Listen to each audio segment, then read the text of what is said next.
이 영원한 생명은 사랑의 관계에서 생명이 시작돼요.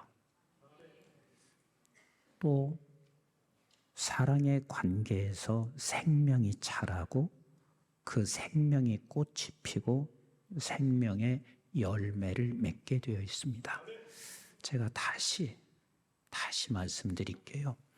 영원한 생명은 참 생명이에요. 진정한 생명이에요. 근데 그 생명은 무슨 관계에서? 그렇죠. 사랑의 관계에서만 시작돼요. 사랑의 관계에서만 자라. 사랑의 관계에서만 꽃을 피고 열매를 맺게 되어 있습니다. 그래서 우리 하나님께서는 일방적으로 사랑하는 것으로 끝나고 싶지 않아요. 나는 너와 사랑으로 관계를 맺고 싶어 하시는 우리 하나님이세요. 왜? 너와 나 사이의 사랑의 관계만이 생명이 시작되니까, 생명이 자라니까, 생명의 꽃이 피니까, 생명의 열매를 맺기 때문에 그렇습니다. 그래서 우리 하나님을 우리가 이렇게 표현을 해요. 하나님은 사랑이십니다. 그러면 우리는 이렇게 생각만 할 수 있습니다. 우리 하나님께서는 우리를 사랑하시는 하나님이셔. 이렇게만 우리는 생각할 수 있습니다. 그런데 하나님은 사랑이시라 하는 이 말씀의 내용에 함축되어 있는 뜻이 무엇이냐면 내가 사랑이란다. 그러니 나는 너와 관계를 사랑으로 관계하기를 원해. 그러니까 너도 나를 사랑해라. 이것을 하나님께서 계속해서 말씀하시고 계세요. 그런데 이걸 사단은 간교하게 우리를 계속해서 유혹을 해요. 여러 모습으로 우리를 유혹해서 하나님을 내가 사랑하지 못하게 하는, 하나님께서 나를 사랑하시는 것을 믿지 못하게 하든 어찌됐든 이 관계를 깨트려요. 이 관계를 깨트린다 하는 이야기는 생명의 열매를 못 맺는 거예요. 이 관계를 깨트린다 하는 이야기는 네가 죽는 거야. 죽는 거야. 그래서 사단은 하나님께서 처음에 인간을 창조하실 때부터 지금까지 하나님과 우리 사이에 생명의 열매를 맺지 못하도록 늘 관계를 깨트려가는 간교하고 유혹을 계속해서 해나가고 있습니다. 자, 우리 한번 창세기 2장 7절 말씀을 같이 한번 보실까요? 시작. 여호와 하나님이 땅으로 흙으로 사람을 지으시고 생기를 그 코에 불어넣으시니 사람이 생명이 되니라. 자, 우리 하나님께서 흙으로 사람을 지으셨어요. 그리고 거기에 뭘 집어넣었어요? 생기. 그러면 하나님의 생기가 빠지면 뭐가 돼요? 흙이 돼요. 근데 이 생기는 또 다른 말로 바꾸면 이거예요. 하나님께서 흙으로 사람을 만드시고 거기에 하나님의 사랑을 집어넣으신 거예요. 그래서 하나님의 사랑이 빠지면 뭐가 돼요? 흙이 되는 거예요. 흙이 되는 거예요. 그래서 하나님께서 인간을 창조하시고 생기를 집어넣었다 하는 말은 하나님의 사랑을 집어넣으신 것인데, 그런데 결국 인간은 사단의 간교한 유혹에 빠져서 이 관계를 일방적으로 깨요. 그런데 하나님께서 이 관계를 회복하는 것은 또 어떤 방법으로 관계를 회복하시냐면 십자가로 회복해요. 그럼 그 십자가가 뭐예요? 십자가는 곧 말씀이고, 말씀이 이 세상에 육신이 돼서 오신 후에 그가 죽으셔요. 다시 말하면 하나님께서 우리를 다시 관계를 회복하는 것은 내가 죽어서, 라는 말은 내가 너를 죽기까지 사랑해서 관계를 회복하시는 거예요. 그게 십자가란 말이에요. 그게 십자가의 희생이란 말이에요. 그래서 사랑은 늘 우리가 자주 말하죠. 사랑은 희생이야. 사랑은 너를 위해서 모든 걸 다 드리는 거야. 그래서 우리 하나님께서 모든 것을 다 드려 저와 여러분들을 다시 회복시켜줘서 하나님과 나 사이에 이제는 생명의 관계를 허락하여 주신 우리 아버지세요. 그런데 우리 하나님께서 그런 저와 여러분들에게 무엇을 주시냐면 십계명을 주시고 있어요. 십계명을 우리 모든 사람들이 이렇게 생각하면 큰 오산이에요. 십계명은 윤리적인, 도덕적인 하나님께서 우리에게 주신 말씀이야. 전혀 그렇지 않습니다. 십계명은 우리에게는 무거운 짐인 것 같지만 무거운 짐이 아니에요. 하나님께서 이걸 말씀하시는 거예요. 내가 너에게 사랑을 주어 너와 나와의 관계, 생명의 관계가 됐다. 그래서 너도 이제는 정말 너와 내가 이 생명의 관계가 돼서 생명의 꽃이 피고 생명의 열매를 맺게 하기 위하여, 얘야, 내 사랑을 받은 너도 나를 사랑해라. 이건 무거운 짐이 아니에요. 네가 나를 사랑해야 너와 나와는 생명의 관계가 되어져. 이 생명의 관계가 되면 그때야 비로소 꽃이 피고 열매를 맺게 한단다. 그래서 우리 하나님께서 우리에게 주신 십계명은 나 좀 사랑해. 사랑이 배고파서 그런 것이 아니라 우리 하나님께서는 이 관계를 맺고 싶어 하는 거예요. 생명의 관계를 너와 내가 맺기를 원하시는 거예요. 그래서 십계명의 첫 계명이 뭐예요? 주 너의 하나님 사랑하라요. 그래서 주 너의 하나님을 사랑하라고 하는 이 첫 계명의 첫째 되는 계명은 다른 신 두지 마. 이 말의 뜻은 딴 게 아니에요. 야, 너 이 세상에 살면서 이 세상을 더 사랑하는 숱한 유혹과 간교한 그 괴락에 넘어가지 말고 너는 끝까지 나를 사랑해서 너와 내가 생명의 관계를 이루기를 원해. 네가 만약에 세상을 사랑하게 되면 너는 그것이 우상이 돼. 우상은 너는 이제 어느 순간에는 그게 중독이 돼. 세상 사랑하는 것이 세상 것이 중독이 돼서 네가 거기서부터 벗어나온다는 것이 얼마나 힘든 줄 아나. 그리고 종국에 가서는 네가 나와 너 사이에 여호와를 망령되게 만들어, 다시 말하면 하나님을 더럽히게 만든단다. 그리고 더 나아가서는 안식일을 기억하여 거룩하게 지킬 수 없어. 안식일을 기억하라 하는 말씀의 뜻은 다른 게 아니잖아요. 뭘 기억하는 거야? 하나님께서 나에게 안식을 주신 아버지의 사랑을 기억하는 거 아니겠어요? 거룩하게 지키라 하는 말이 무엇이에요? 온전한 사랑으로 지켜라. 다시 말하면 하나님을 네가 사랑으로 반응하여 지켜가라. 그런데 네가 하나님을 사랑하지 않으면 이것은 불가능한 일이고 너는 이미 죽은 자야. 그런 죽은 자가 무슨 열매를 맺겠나? 여러분, 관계는 생명의 본질이요. 관계는 사랑의 본질이요. 사랑이 없이는 너와 나 사이의 관계가 사랑이 없으면 이건 생명이 될 수가 없음을 십계명을 통해서 우리에게 가르쳐 주시고 있는 내용이에요. 하나님께서 두 번째 계명을 우리에게 주셨습니다. 그 두 번째 계명이 뭐예요? 내 이웃을 내 몸과 같이 사랑하라, 그 말이에요. 그 내 이웃을 내 몸과 같이 사랑하라고 하는 말씀의 첫 번째 되는 계명이 오늘 본문의 말씀이요. 우리 한번 출애굽기 20장 12절 말씀 같이 읽어봐요. 시작. 내 부모를 공경하라. 그리하면 내 하나님 여호와가 내게 준 땅에서 내 생명이 길리라. 내 부모를 공경하라. 그리하면 반드시 너에게 생명이 길리라 하는 이 말씀은 두 가지 의미에서 말씀하시고 계신 거예요. 하나는 뭐냐면 네가 내 부모를 공경하는 것은 실제는 내 부모이지만 하나님이 보여요, 안 보여요? 안 보이죠. 안 보이죠. 그래서 그 안 보이는 그 하나님으로 여기고 네가 공경해라. 즉 부모를 너는 부모라고 생각하기 이전에 하나님이라고 생각하고 공경해라. 그러면 아까 그랬잖아요. 하나님은 우리를 사랑하시고 내가 하나님을 사랑함으로 말미암아 무슨 관계?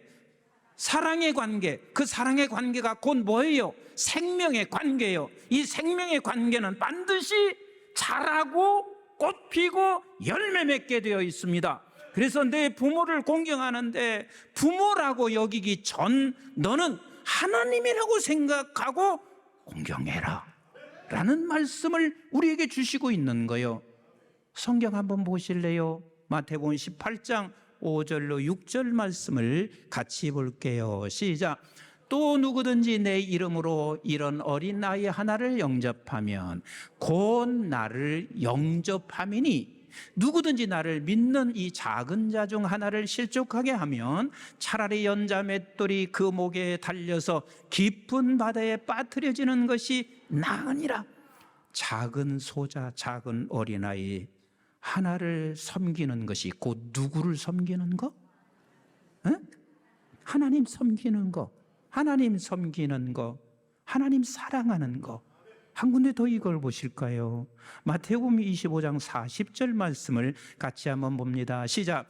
임금이 대답하여 이르되 내가 진실로 너에게 이르노니 너희가 여기 내 형제 중에 지극히 작은 자 하나에게 한 것이 곧 누구에게 한 것? 내게 한 것이라 하시고 그랬습니다. 그렇습니다. 네가 부모를 공경하는 것, 네가 부모를 섬겨주려는 것, 내 형제를 사랑하는 것, 소자 하나를 소홀히 여기지 않는 것, 그 사람이기 전에 하나님에게 하는 것이라는 것을 성경은 우리에게 분명히 말씀하시고 계세요. 그러면 네가 내게 하는 것이니 너와 나 사이에 무슨 관계? 사랑의 관계. 또 다른 말로 무슨 관계? 생명의 관계. 그래서 너는 이 생명은 자라게 될 것이며 그리고 꽃이 반드시 펴. 그리고 열매를 반드시 맺게 되어 있어. 우리 한번 요한복음 15장 5절 말씀 같이 한번 보실까요? 시작. 나는 포도나무여 너희는 가지라. 그가 내 안에 내가 그 안에 거하면 사람이 열매를 많이 맺나니 나를 떠나서는 너희가 아무것도 할 수 없느니라. 이게 무슨 말이요? 내가 너를 일방적으로 사랑하는데 너는 네가 지금 가지가 떨어져 있다면 열매를 맺을 수 있어요? 없어요? 없지요. 내가 너를 사랑하고 너도 나를 사랑하여 너는 이 나무에 가지가 붙어 있어야 반드시 생명의 열매를 맺는다 그 말이요. 그래서 내 부모를 공경하는 것이 결국은 생명이 기인다 하는 말씀은 너에게 이런 생명의 열매를 맺게 하시는 우리 하나님이세요. 부모를 공경해도 육신은 빨리 죽을 수 있어요.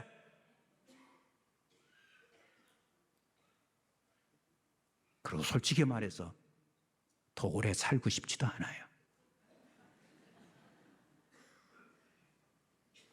저는 확신하고 있어요. 이 세상과 비교할 수 없는 저 하나님의 나라가 우리에게 준비되어 있다는 사실을 나는 조금도 의심하지 않아요. 아프면서 이 세상에 장수하면 그게 무슨 의미가 있어요? 내 부모를 공경함으로 그것은 곧 나를 공경하는 것이고 나를 경외하는 것이고 그래서 너는 그 생명의 꽃이 피고 열매를 맺게 된다는 것을 말씀하시고 계세요. 두 번째 의미가 있습니다. 두 번째 의미는 뭔 줄 아세요? 하나님께서는 너를 통하여 하나님과 나 사이에만 생명과 관계, 사랑의 관계를 맺어가기를 원하시는 하나님이 아니세요. 너를 통해서 너의 가장 가까운 부모님이 생명의 관계를 맺어가기를 원하세요. 너를 통해서 하나님과 너희 부모 사이에 사랑의 관계를 맺어가기를 원하세요. 이미 우리 부모님이 예수를 믿고 있는 사람이라면 너를 통해서 하나님과 너희 부모 사이에 생명이 자라가기를 원하시는 거예요. 너를 통하여 생명의 꽃이 피기를 원하시는 거예요. 아멘이신가요? 그래서 자식이 부모를 공경하고 잘 나가면은요, 부모님이 그것으로 인하여 꽃이 피어지는 거예요. 열매 맺는 거예요. 그래서 우리 하나님께서 반드시 여기에는 생명의 역사가 일어나는 것을 말씀해 주시고 있어요. 우리 한번 여호수아서 24장 14절 같이 한번 볼게요. 시작. 그러므로 이제는 여호와를 경외하며 온전함과 진실함으로 그를 섬기라 그랬습니다. 여러분, 여호수아서 24장은요, 여호수아가 이제는 내가 얼마 남지 않은 거 알아. 이게 마지막 이스라엘 백성들에게 외쳐야 할 말씀이야. 그래서 우리 하나님께서는 여호수아를 통하여 이스라엘 백성들에게 정말 중요한 것을 던져주고 싶은 거예요. 여러분, 마지막에는요, 목회의 마지막이든 인생의 마지막이든 피를 토할 줄 알아야 돼요. 내가 정말 무엇을 남길 것인가를 알아야 돼요. 근데 여호수아를 통하여 하나님께서 말씀하시는 것은 여호와를 경외해라. 그리고 너희들이 아무리 가나안 땅에 들어간다 할지라도, 너희들이 모든 것을 다 소유한다 할지라도 여호와를 경외하고 여호와를 섬기지 아니하면 그건 결국은 너와 나 사이의 관계가 깨어지는 것이니 죽은 거야. 가나안 땅에 들어가면 뭐하나, 요단강을 건너면 무엇하나, 죽은 것 아니냐. 그래서 지금 피를 토하는 심정으로 그러므로 이제는 그랬습니다. 그러면 여호와를 경외할 수 있는 것은 그러므로가 없으면 안 돼. 여호와를 경외하는 것은 그러므로가 없으면 안 돼. 부모를 경외하는 것은 절대로 그러므로가 없으면 안 돼요. 그럼 그러므로가 뭐예요? 우리 여호수아서 14장 11절부터 같이 한번 보시겠어요? 시작. 너희가 요단을 건너 여리고에 이른즉 여리고 주민들 곧 아모리 족속과 브리 족속과 가나안 족속과 헷 족속과 기르가스 족속과 히 족속과 여부스 족속이 너희와 싸우기로 내가 그들을 너희의 손에 넘겨주었으며. 누가 넘겨주었어요? 누가? 하나님이 넘겨주었으며. 12절 같이 봐요. 시작. 내가 왕보를 너희 앞에 보내어 그 아모리 족속의 두 왕을 너희 앞에서 쫓아내게 하였나니 너희의 칼이나 너희의 활로서 이같이 한 것이 아니며. 누가 쫓아냈어요? 여호와 하나님이. 네 칼이 아니야, 네 활이 아니야. 자, 우리 한번 13절 봐요. 시작. 내가 또 너희가 수고하지 아니한 땅과 너희가 건설하지 아니한 성읍들을 너희에게 주었노니 너희가 그 가운데서 거주하며 너희는 또 너희가 심지 아니하는 포도원과 감람원의 열매를 먹는다 하였었느니라. 자, 누가 열매를 먹게 하셨어요? 하나님이. 즉 그러므로는 뭔 줄 아세요? 은혜를 기억하는 거예요. 은혜를 기억하지 않고는 결단코 여호와를 경외할 수 없습니다. 은혜를 기억하지 않고는 결단코 부모를 공격할 수가 없습니다. 어느 목사님께서 저한테 이런 말씀하셨습니다. 목사님, 저는 내 아버지가 아니었습니다. 원수였습니다. 내가 교회 나가는 것 때문에 우리 아버지는 저를 수없이 매질을 했습니다. 근데 그것까지도 내가 이해할 수 있습니다. 집안은 하나 돌보지 않았습니다. 시간 나고 돈만 있으면 술만 먹고 살아와서 술 먹고 들어오면 그저 패는 게 일이었습니다. 그래서 나는 부모님이 늘 나에게 짐일 뿐이고, 아니 짐을 넘어서 원수 같았습니다. 근데 목사인 내가, 그리고 작은 교회도 아니야, 이 정도의 규모를 갖추고 있는 교회 목사인 내가 제일 괴로운 것은 어버이날인 거예요. 그게 늘 괴로운 거예요. 그런데 어느 날 마태복음 15장 4절을 읽다가 이분은 도저히 견딜 수가 없었던 거예요. 마태복음 15장 4절이 뭔지 궁금하세요? 같이 한번 읽어보시자고요. 마태복음 15장 4절 시작. 하나님이 이르시되 내 부모를 공경하라 하시고 또 아버지나 어머니를 비방하는 자는 반드시 뭐한다? 반드시 죽임을 당한다. 내 부모를 공경하는 자는 생명이 길이라고 말씀하셨고, 여기서는 내 부모를 비방하는 것조차도 반드시 죽는다 말이에요. 반드시 죽는다. 근데 이 말씀이 자기를 너무 괴롭히기 시작했습니다. 반드시 죽는다. 목사가 돼서 내가 죽어, 내가 죽는 일 하면 되나? 근데 이게 안 되는 거예요. 몸부림을 치면서 하나님 앞에 기도해요. 하나님이여, 도대체 나는 부모에게 나의 평생의 침이었습니다. 근데 이 말씀 앞에서 자기 스스로가 견딜 수가 없는 기라. 한참 동안 몸부림치며 하나님 앞에 기도하고 그렇게 울며 불며 이 싸움을 하고 있을 때 하나님께서 두 가지를 기억하게 하시더래. 두 가지 은혜를 기억하게 하시더래. 그 하나는 한 번도 그리 생각해 본 적이 없는데,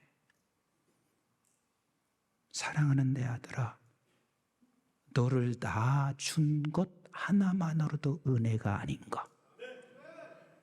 너를 낳아준 것 하나만으로도, 그를 통해서 내가 나아서 결국은 너는 하나님을 알게 됐고, 하나님을 아는 것뿐만 아니라 네가 목사가 됐고, 목사가 된 것뿐만 아니라 이만한 목회를 누리며 살아가고 있는 너가 아닌가? 낳아준 그 하나 은혜를 기억하게 하더래. 그 다음에 두 번째 기억이 되는 게, 너희 아버지가 아니었으면 오늘 내가 이렇게 쓸 수 있었을까? 그 고난이 너를 연단케 했고, 그 고난이 너를 단단하게 했고, 그 고난이 도리어 너를 오늘 하나님의 사람으로 세울 수 있게 한 것 아닌가? 하나님이 뭘 기억하게 한 거예요? 은혜를 기억하게 한 거예요.